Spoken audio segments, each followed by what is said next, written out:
Hello dear student, हम लोग आज काफी इंपॉर्टेंट अनाउंसमेंट के साथ हम लोग यहाँ पे मिल रहे हैं। जैसा कि आपको पता है, बीडीएल एक पब्लिक सेक्टर यूनिट है। इसने अपना जॉब नोटिफिकेशन रिलीज किया है, जिसमें सारे इंजीनियरिंग स्टूडेंट्स एलिजिबल हैं इस जॉब के लिए। इवन जो फाइनल ईयर स्टूडेंट हैं वो भी एलिजिबल हैं इसके लिए, वो भी अपना फॉर्म इसके लिए भर सकते हैं। और इसमें काफी अच्छा हैंडसम पैकेज है इसका, जिसका सीटीसी है अराउंड 10.52 lakhs पर एनम। और ये जो है, जो वैकेंसी है, ये विदाउट गेट है। इसमें गेट से कोई लेना देना नहीं है। गेट में आपने कैसा परफॉर्म किया, अच्छा परफॉर्म किया, बुरा परफॉर्म किया, इससे कोई लेना देना नहीं है। ये सारे स्टूडेंट्स के लिए इक्वली है।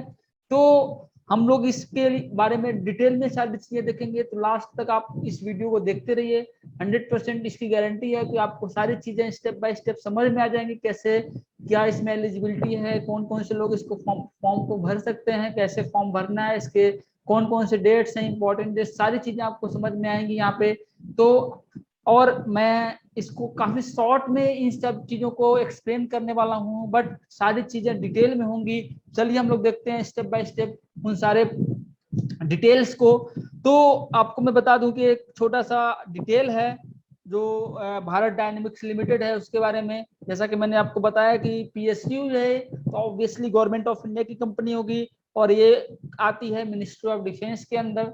तो ऑब्वियस सी बात है, ये डिफेंस की कंपनी है, तो ऑब्वियस सी बात है इसमें डिफेंस की सारी चीजों को इसमें बनाया जाता होगा। तो यहाँ पे मैं आपको हाईलाइटेड दिखा रहा हूँ कि ये मिनी रत्ना कैटेगरी 1 कंपनी है, पब्लिक सेक्टर यूनिट है, पब्लिक सेक्टर इंटरप्राइजेस है, जो कि एंटी टैंक गाइडेड मिसाइल बनाती है, मैन्युफैक्चर करती है, strategic weapon launchers, under water weapon, decoy and test equipments, ये सारी चीजें ये बनाती है जो कि यूज में आती है डिफेंस के। और ये जो जो भी चीजें बनाती है, ये सारे जो हमारे तीनों डिफेंस सिस्टम है, तीनों में यूज आती हैं। तो यहाँ पे लिखा हुआ है कि ऑल 3 विंग्स, ये सारे जो भी है आपका जो 3 आर्म फोर्सेज है, उन सब में हमारा यूज होता है। इनका जो भी है मैन्युफैक्चरिंग, जो भी है डिफेंस के लिए मैन्युफैक्चर करते हैं। तो यहाँ पे आप यहाँ पे वैकेंसी डिटेल ऑफ वैकेंसी यहाँ पे आपको दिख रहा होगा। जो मैनेजमेंट ट्रेनिंग है उनके लिए, और ये जो है 1 to 4 जो है उनके लिए है जिनके पास वर्क एक्सपीरियंस है। तो जिनके पास वर्क एक्सपीरियंस है वो 1 to 4 को देखें। और जो इंजीनियरिंग स्टूडेंट्स हैं मैनेजमेंट ट्रेनिंग के लिए जो लोग अप्लाई करेंगे, जो जिनके पास कोई एक्सपीरियंस नहीं है, वो 5 to 8 ये इंजीनियरिंग के लिए हैं। 5 to 9 बेसिकली 5 to 9 जो है इंजीनियरिंग स्टूडेंट्स के लिए है। और नीचे जो है अलग डिपार्टमेंट है, जो भी इस डिपार्टमेंट के हैं लोग उस वैकेंसी को यहाँ पे देख सकते हैं। तो हम लोग बात करते हैं जो इंजीनियरिंग डिसिप्लिन के स्टूडेंट्स हैं। तो यहाँ पे आपका electronics, mechanical, electrical, civil and computer science के स्टूडेंट आप एलिजिबल हैं, जिसमें यहाँ पे वैकेंसी डिटेल आप लोग देख सकते हैं। जो कि मैंने इलेक्ट्रॉनिक्स के लिए 12 है, मैकेनिकल के लिए 9 है, इलेक्ट्रिकल के लिए 3, सिविल के लिए 3, कंप्यूटर साइंस के लिए 2। यहाँ पे वैकेंसी सारी यहाँ पे डिटेल में आप लोग देख सकते हैं। और यहाँ पे आपको बता दूं कि यहाँ पे जो भी कैटेगरी के लिए जो भी रिजर्वेशन होता है गवर्नमेंट के नॉर्म्स के अकॉर्डिंग, वो सारा रिजर्वेशन यहाँ पे एलिजिबल है। और यहाँ पे आपको मैं इस पे स्लाइड में आपको दिखा रहा हूँ कि यहाँ पे एज लिमिट क्या क्या है। तो यहाँ पे मैनेजमेंट ट्रेनिंग के लिए आप लोग देख सकते हैं कि जो जनरल और ईडब्ल्यूएस कैटेगरी के जो स्टूडेंट है उनके लिए जो एज लिमिट है 27 है, ओबीसी के लिए 30 है, एससी एसटी के लिए आपका 32 एज लिमिट है। नेक्स्ट यहाँ पे हम लोग बात करेंगे qualifications and post qualification. Executives के लिए क्या एक्सपीरियंस होने चाहिए, तो यहाँ पे जैसा कि मैंने बताया कि जो आपके एक्सपीरियंस कैटेगरी के लोग हैं, जो कि 1 to 4 हैं, यहाँ पे सीरियल नंबर के हिसाब से 1 to 4, तो उनके लिए मैंने बताया था आपको कि यहाँ पे एज लिमिट चाहिए होगा। तो ये आपके लिए नहीं है, जो कि इंजीनियरिंग की डिग्री लिए हुए उनके पास कोई वर्क एक्सपीरियंस नहीं है, तो उनके लिए नहीं है ये। तो उनके लिए हम लोग नेक्स्ट स्लाइड पे जाएंगे। ये है सारी चीजें। तो ऑब्वियस सी बात है, जो electronics, mechanical, electrical, civil, computer science, ये जो स्टूडेंट्स हैं इनके लिए, सबके लिए फर्स्ट क्लास बैचलर डिग्री होना जरूरी है। और कितना मार्क्स होना चाहिए, कितना परसेंटेज मार्क्स होना चाहिए इन सब के लिए, तो अभी हम लोग इसको आगे देखेंगे डिटेल में। बट इन शॉर्ट मैं बता दूं कि जो जनरल कैटेगरी के स्टूडेंट्स हैं उनके लिए फर्स्ट क्लास का मतलब 60% मार्क्स होना जरूरी है। आपका अगर आपने बीटेक कंप्लीट कर लिया है तो कंप्लीट फाइनल ईयर का जो डिग्री आपको मिला होगा उसमें 60% मार्क्स होना जरूरी है। और इवन जो अभी अपियरिंग स्टूडेंट्स हैं जो अभी फाइनल ईयर में हैं, जिनका मार्क्स जो रिजल्ट नहीं आया है, तो उनका भी फाइनल मार्कशीट जो फाइनल रिजल्ट जब भी आएगा तो उनका फाइनल मेरिट में आपका 60% मार्क्स होना जरूरी है। क्यों? क्योंकि आपका at the time of interview you have to submit your final degree, otherwise you will not be eligible for your final selection. तो इसको हम लोग देखते हैं। तो यहाँ पे मैंने इसके बारे में आपको सारी चीजें डिटेल में बता दिया। नेक्स्ट ये है कि कैंडिडेट अपीयर्ड और appearing in final year semester of the qualifying course. मैंने बताया कि जो भी स्टूडेंट फाइनल ईयर में है या फाइनल सेमेस्टर में है वो भी इसके लिए एलिजिबल हैं। तो यहाँ पे डिटेल में यहाँ पे लिखा भी हुआ है कि candidate appearing in final year और semester of the qualifying course of study are also eligible to apply for the management training। But इसके लिए यहाँ पे आपको कंडीशन है, जैसा कि मैंने बताया कि at the time of interview you have to submit your final degree. आपका जो भी डिग्री है, लाइक आपने जो बीटेक कर रहे हो आप लोग, तो आपका जो फाइनल डिग्री है, फाइनल मार्कशीट है, आपको eight the time of interview आपको सबमिट करना होगा उसको, अदरवाइज आपको नहीं सेलेक्ट किया जाएगा। तो यहाँ पे साफ साफ लिखा हुआ है कि candidate who passes marksheet, memos and course completion certificate with requisite percentage of marks in the essential qualification are only eligible to appear for the interview। तो और यहाँ पे ये भी लिखा हुआ however candidate must possess marksheet, memos and course completion certificates with the requisite percentage of the marks in the essential qualification at the time of interview। इसका मतलब क्या है, इंटरव्यू के टाइम पे आपको ये सारी चीजें जो आपका फाइनल मार्कशीट है उसको सबमिट करना होगा। इवन आप अगर फाइनल ईयर पास आउट हैं तो आप इजीली सबमिट कर सकते हैं, बट जो फाइनल ईयर पास आउट नहीं है, जो अभी फाइनल सेमेस्टर में है, तो उनको eight the time of interview आपको सबमिट करना होगा। ठीक है।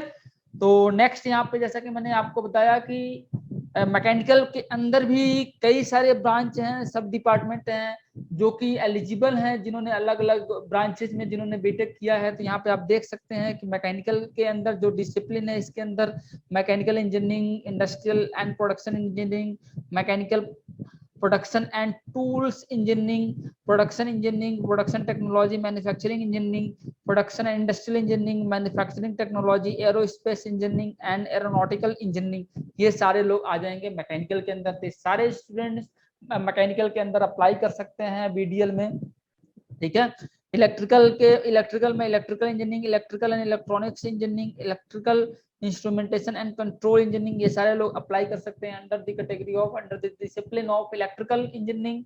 इलेक्ट्रॉनिक्स में electronics engineering, electronics and communication engineering, electronics and instrumentation engineering, electronics design and technology engineering, applied electronics engineering, electronics and telecommunication engineering, electronics and control engineering, ये सारे लोग eligible हैं under the discipline of electronics and computer science में computer science engineering students eligible हैं। ये सारे student आप अपनी कैटेगरी देख लीजिए, आप जिस भी डिसिप्लिन से हैं, आपको किसके अंदर आपको अप्लाई करना है।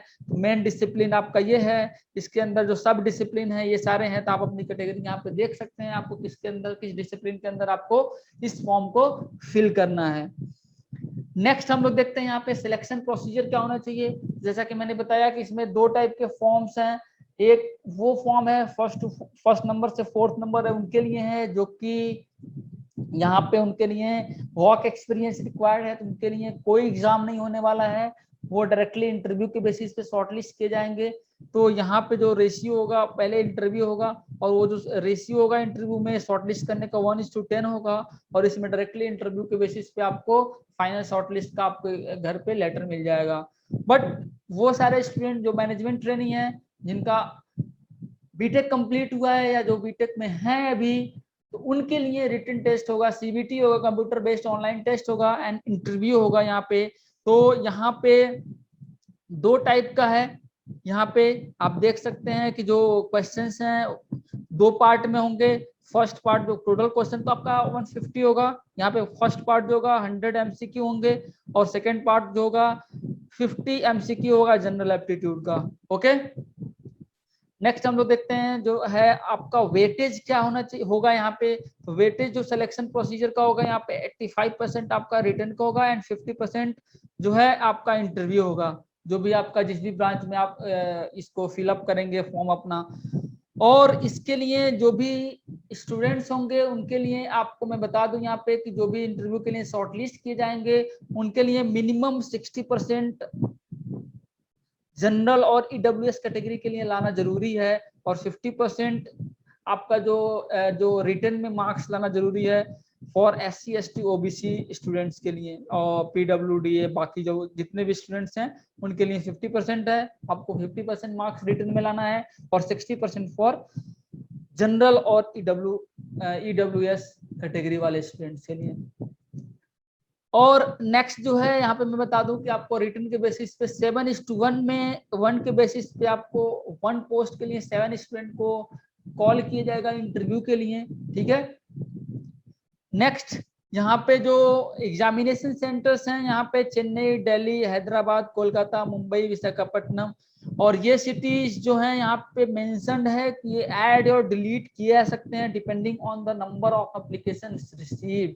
ठीक है, ये कंपनी के ऊपर अथॉरिटी है कि वो जो सिटीज हैं उनको ऐड कर सकती है और या डिलीट कर सकती है depending on the number of application received. वो उनको कितना एप्लीकेशन यहाँ से कितने स्टूडेंट अप्लाई कर रहे हैं तो उसके हिसाब से यहाँ पे और जो सिटीज हैं वो ऐड और डिलीट हो सकती हैं। बट यहाँ पे जैसा कि आपको पता है कि इंडिया की पॉपुलेशन इतनी है और इतने सारे स्टूडेंट्स हैं जो कि जॉब के लिए सर्च आउट कर रहे हैं, तो यहाँ पे किसी भी कीमत पे जो नंबर ऑफ सिटीज हैं ये डिलीट तो आई थिंक नहीं होने चाहिए। क्योंकि स्टूडेंट्स इतने सारे हैं तो नंबर ऑफ एप्लीकेशन की कोई कमी नहीं होगी यहाँ पे।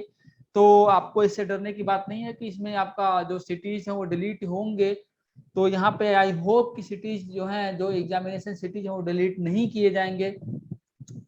नेक्स्ट जो है यहाँ पे आपको जब आप सेलेक्ट हो जाओगे तो उस टाइम पे आपको कितना जो पेमेंट मिलेगा, आई मीन कितनी सैलरी मिलेगी during training period.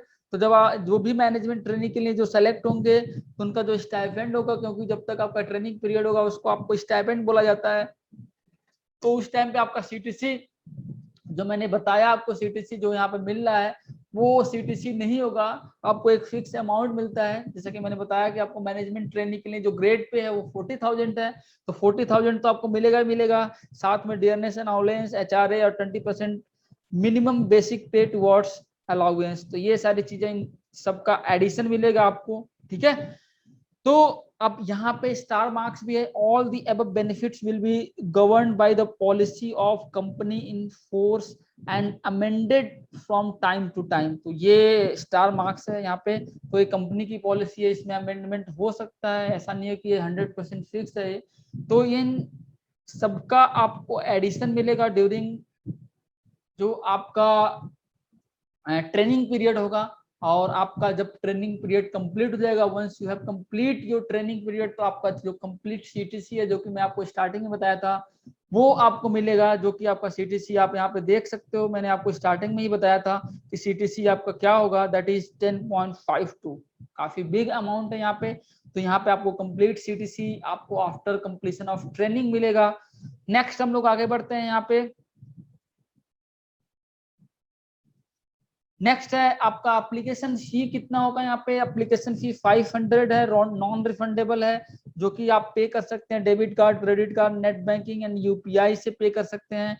And for candidate belonging to SC ST PWD ex serviceman internal employ are exempted from the payment of application fee.